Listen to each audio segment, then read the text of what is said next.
it's Mika here from Hey Zomi, and I'm really lucky to have Marisa Mu, artist from Melbourne, here in beautiful Newcastle for the opening of her latest art exhibition. It's called The Hysterical Self-Love Project. That everyone is invited to. That everyone is invited to. So it's really awesome that you've come all the way to Newcastle for your opening, and that I get to be here with you. It's a year ago now since we hung out. Already? Yes, a year ago. Crazy. And the significance of you and your art for Hey Zomi, we'll get to that. But I'd really love to hear about your journey with your art, your message. How did you become who you are? Okay. And influencing what you do with your art?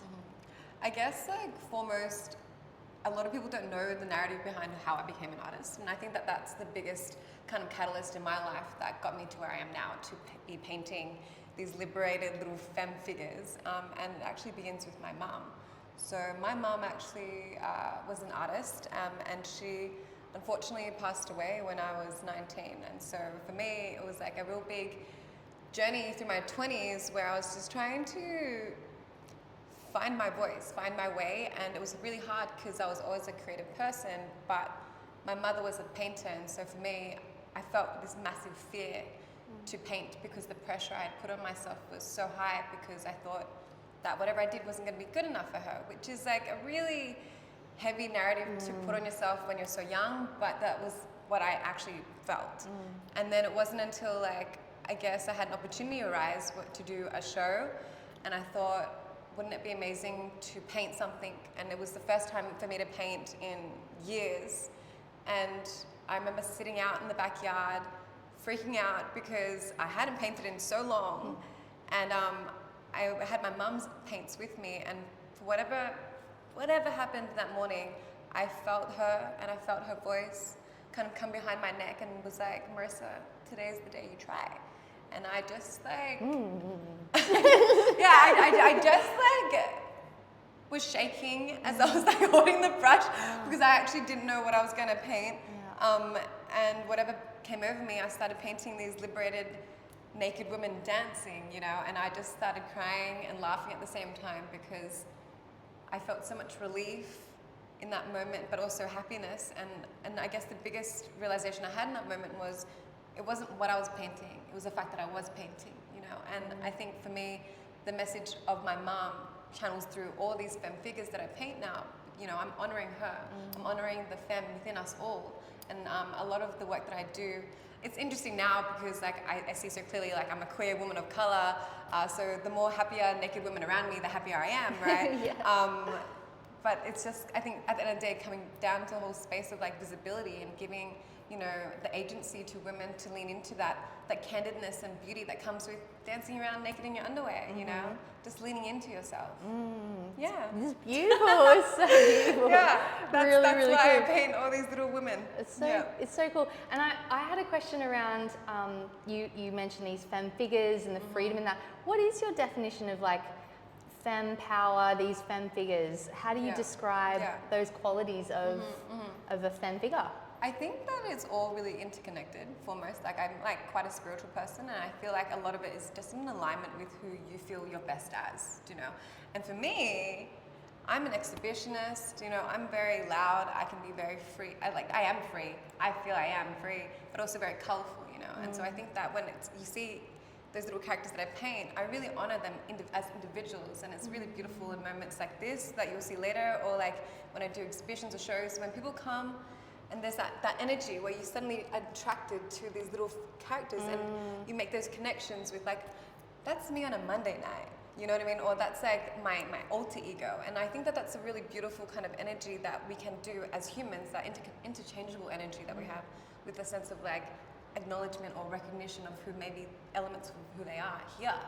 And I think that that's something that's really beautiful, is that spirit, you know what I mean? That we all have. I believe everyone has a femme energy, you know, whether they tap into that or not. And I think that femme energy, if we were to define it, I think it's almost indefinable, do you know what I mean? Yeah. I feel like femme energy to me is strong, you know, it's present, it's attentive, it's all giving and all loving, you know? And I don't think it necessarily has, like, an actual form within itself, but I'm here to also like celebrate the curves and the crevices, you know, and I think that that's really important. Yeah. That's beautiful. That's so great. And I think my sister Zoe and I, when we saw your artwork, and we'd been following you a while on Instagram and seeing your art, just really resonated with us so much. And so a year ago, I think we got in touch with you. Yeah. We were really lucky to connect and see that vision together, especially for Hey Zomi, and commissioned an artwork of yours to be included in our packaging and in the little cotton bag that accompanies every disc. So cute in that scale as well. Yeah. Because they're already really like there is something about when you see them and you don't know what's going on, and then you realize the little naked women dancing, right? But then just to see the scale that you guys went for the packaging, I think it really caters to it in a really beautiful way. Yeah. It's intimate, you know, It is. to come in close and explore what is there. We feel that with the product too. It's quite intimate.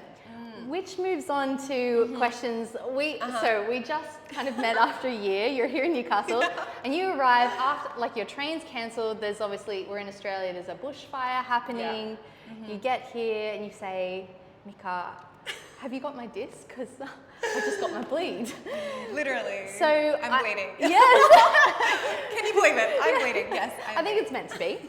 So lucky you had a disc, and this is your first time seeing the disc, trying the disc. How was your experience using the Hey Zomi disc for the first time? Yeah, I think like I was already like feeling quite hypersensitive and hyper aware like when I arrived, obviously, and also knowing in the back of my mind that I was due for my period. It causes a bit of anxiousness. There's something about this, you know what I mean? And this, there's something about that as well. But yeah, I definitely was feeling a bit apprehensive, I'm not gonna lie. I feel like I foremost, like, my first experience actually having a period was when I was 10 or 11, and oh my god, this is so funny. I actually was at my auntie's place, and I ran to the bathroom to do my thing, and then there was blood all over my underwear, and I burst into tears because I thought I was dying, and I ran outside to tell my mum that, Mum, I think I'm dying. There's blood all over my underwear. And she goes, you're now a woman. And that was literally, and I just like wore pads, and then I did a lot of sports, so I wore tampons as well when I did a lot of my fitness and everything, all my schooling. But in my 20s, it kind of I found myself just like gravitating away from using tampons and was actually just using period undies. I'm someone that doesn't really take I guess like some of the experiences that I've gone through in my life have made me feel quite deterred from having things inside me in a way that's just like triggering, or like I've had traumatic experiences that have just made me feel like I would rather just not have anything inside me and just see that I'm bleeding onto period undies or free bleed, you know, or that. So I definitely was a bit apprehensive when you, obviously, you know, when I was reading about Hey Zomi, I was like, okay, I'm not listening. Like, I was like, looks like it makes sense. I'm someone that's definitely more sustainably conscious and my lifestyle as well. So I was like, okay, it makes sense. Yes. You know what I mean? It's like quite a small investment as well for something that's actually like really good for you. Yeah. And so, yeah, look, I gave it a crack. Yeah. I feel just here in the gallery, by the way. We're here in the gallery, in the bathroom. Marissa, you okay?